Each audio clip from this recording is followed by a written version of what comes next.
Well, hello, my friends. We have arrived at a very momentous day here at Hello Garden. To give you a little bit of a backstory, I started my company over 10 years ago with a borrowed truck from my dad and $500. And since then, also, if anyone ever tells you they're an overnight success, it's all lies, smoke and mirror. But over those 10 years, my needs have gotten bigger. So it's those baby steps of buying a used truck for my own, and then upgrading to my beautiful Giselle just this past year, my amazing Sprinter van. And then also going from just my tiny house to needing more of like a plant storage and plant staging area, which is where you find me right now. So this is my plant staging area. This is something you don't often see on YouTube. I think I've had it in maybe a couple of videos. If I can find them, I'll link them below. But essentially, this is where my plants go when I'm staging for a client. And this is essentially not my house, so I don't film a lot of content here. It is a driveway, and this is an unused driveway, and the space was offered to me, and it fit the needs of my business at the time. So that would have been 5 years ago, 6 years ago, something like that.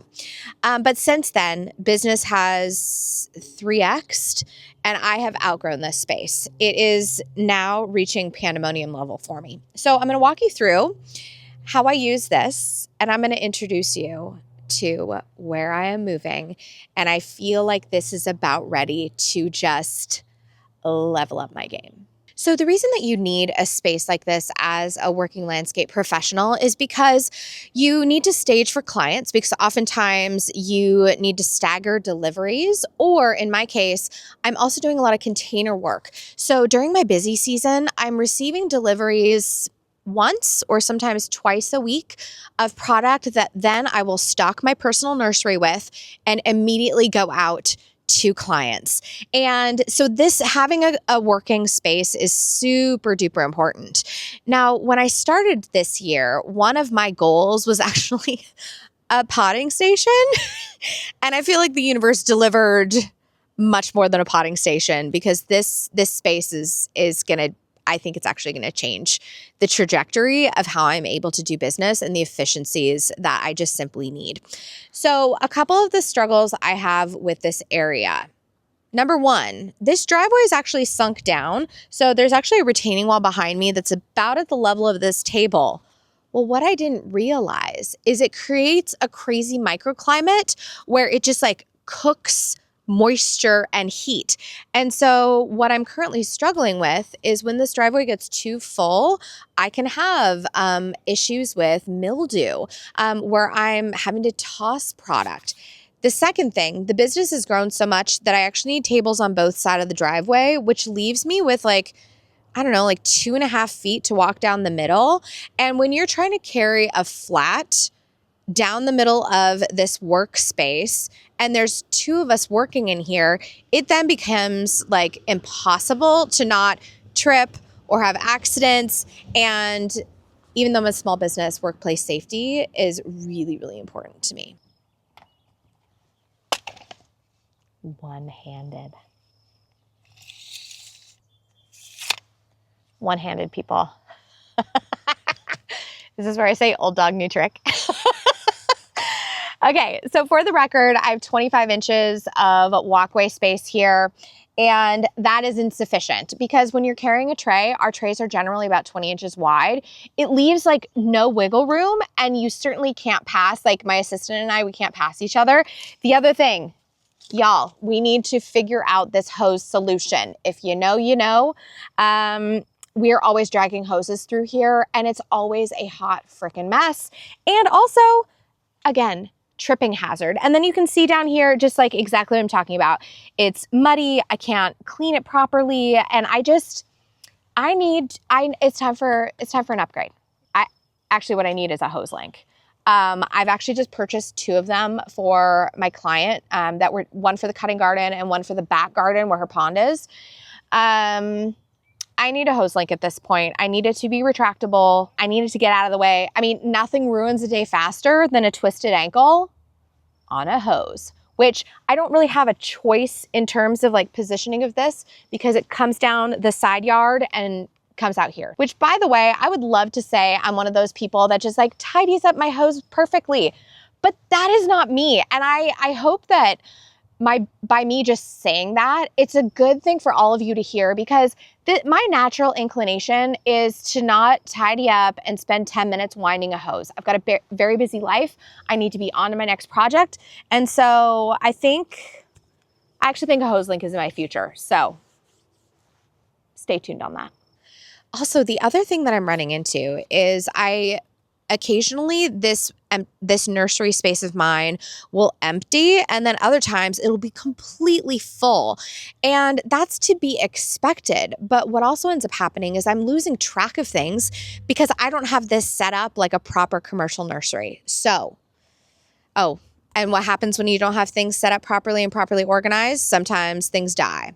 Or the other thing, because this is not in a quote unquote like commercial area, I have bunnies once again, because Seattle is full of them. So I'm going to work towards solving a lot of those issues and just, I don't know, this is literally a new lease, and it is a new lease on life. So when I took over this space, I built these little nursery tables, and these are really just like super simple. It's pressure treated lumber. I used 2x4s, and then I ordered these little guys. And you can already see one of the issues here. These are nursery table toppers from Greenhouse Megastore. I think that's what it's called. I'll see if I can link to them below. But essentially, do you see this bowing action that's going on in here? I didn't put a support in the middle of these tables, and I really should have. So these nursery tables are gonna come with me. I'm gonna reuse what I have. I'm gonna add an extra support in the middle. And then the other thing I'm doing is, you can see right here all this gorgeous Carrick's cappuccino. Well, it's sitting on the ground, and I don't like that. It doesn't allow for really good drainage, and I can't properly like clean underneath it. So there's a lot of like dirt buildup from potting soil, this, that, and the other thing. So as I take these over, I'm going to start building out a couple things. We're going to do bracing in the middle. I think I might add a working shelf on the bottom to keep things off the ground. We'll kind of have to see on that. But all that to say, things that are not coming are these guys. These are just racks. Oh my gosh, Brian is so shocked right now. He has like his jaw dropped. I don't know if these are going to come with me. I really don't. Here's the scoop. Are these space saving? Yes. But can I tell you, the bane of my existence is the fact that all of these items on like the middle shelves and below do not get natural rainwater. In addition, this creates a little microclimate. I was going to see if I could see any here. It creates a little microclimate where it harbors a lot of, oh God. I don't even know if we want to show this. All right, I'm going to show you the ugly stuff. Are you ready? This is what I'm talking about. And this is why I need space. I need air circulation. I need airflow. Right here, we have a robust amount of aphids as well as mold and mildew. And these are some really cute nature antique shades that I grew for the show. And now look at them. So look at this business. This is what I mean by I need air circulation. I need to see my things, especially little violas. I really need to spread them out. Instead of having a completely full flat, I should have them checkerboarded for proper air circulation, because these are prone to a lot of dampening off and all that gross stuff that happens with plants. And by the way, one of the benefits to these amazing trays that you see here, there's actually a couple things. First of all, they slide together really nicely because they've got these little notches on the end. In addition, these are super resistant to UV, water, cold damage. And this is a working nursery for me. So these have to be durable. Literally my only complaint is that they are bowing in the middle, and that's my own fault because I should have reinforced it. Okay. I think it's time to introduce our new home. and I want to do a little bit of dreaming with you. And this is a really exciting moment for me because yes, it's an expenditure of cost, this, that, and the other thing, but what it will offer me is such a beautiful working condition for me and the people who work with me. And then also, what's really amazing about this space is I have a super fun new neighbor as well, who's another professional in my industry. And when I think about my industry and working as a landscape designer, oftentimes it's really solitary. Like even just looking at what I'm doing right now, it's me and a camera, right? And so to have another professional working next door to me, it almost feels like we're creating a little community. So I'm just super excited to introduce you to this next chapter in Hello Garden. Okay, friends, here she is. Now, there's still some stuff from the previous renter that needs to vacate. So like the drums and like that little stack back there, all the previous tomato cages, the work box. But essentially, I'm renting the space from this fence post right here. So this is where some of my friends rent, and then it extends all the way to where this truck is. Okay, and so here is the deal. To my right, this is north facing, this is south facing.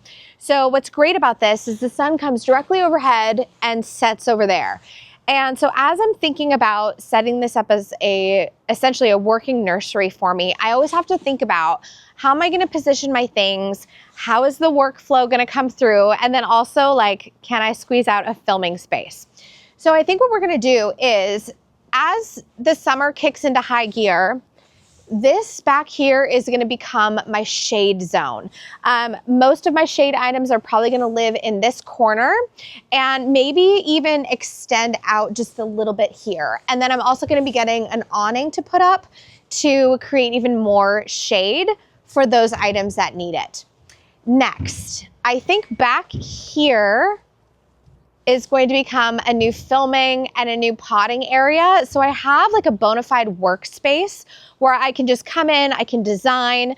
I have a video coming up called Design a Flat. Stay tuned for that one because I'm gonna walk you through my process of how I use trays to kind of like organize my installations and my design work. Next, I think what I wanna do is I think I want to put potentially taller items here, or my friends actually have a really good setup here that I want to show you. But I'm thinking that I might do like a double-decker workspace here for nice flats to go in. And then I want the bigger items kind of down the middle. Now, the other thing that's gonna happen here is we are gonna put in a fence. So we're gonna fence off this space for a little extra security because we are in the city.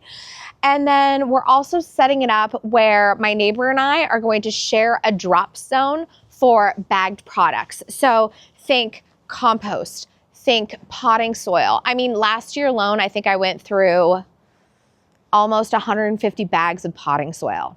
So if you think about that volume, like that's several pallets. That's like 2 or 3 pallets, depending on the size of the pallet.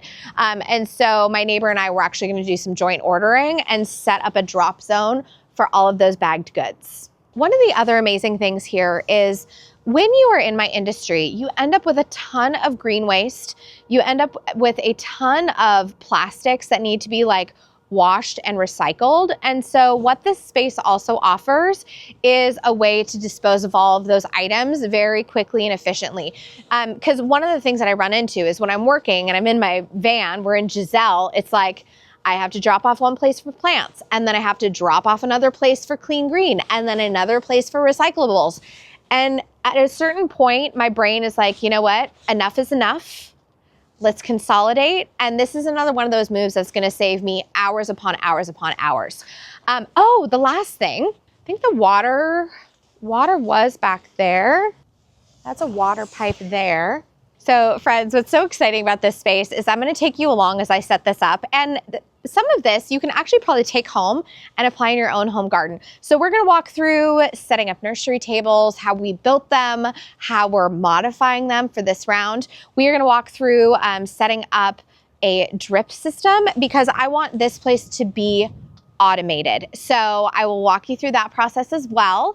That is very, very exciting to me. And all of this, by the way, is coming in the nick of time because next week I am going to start sourcing for container installations. Our summer color installations usually run from the end of April all the way through the end of May, and we are gonna have deliveries every single week. So the other thing that this offers is a secure way for me to have drivers literally come right in here with product, roll it right into my new nursery, and we're not blocking a residential street because that is literally what is happening currently. And I just feel like that's super inconvenient for those I'm sharing space with. So I think that is it, you guys. I am so excited to bring you along on this process. You know, when I put on my vision board a potting station, I didn't imagine a potting station on steroids. So man, ask and ye shall receive. This is a mighty upgrade.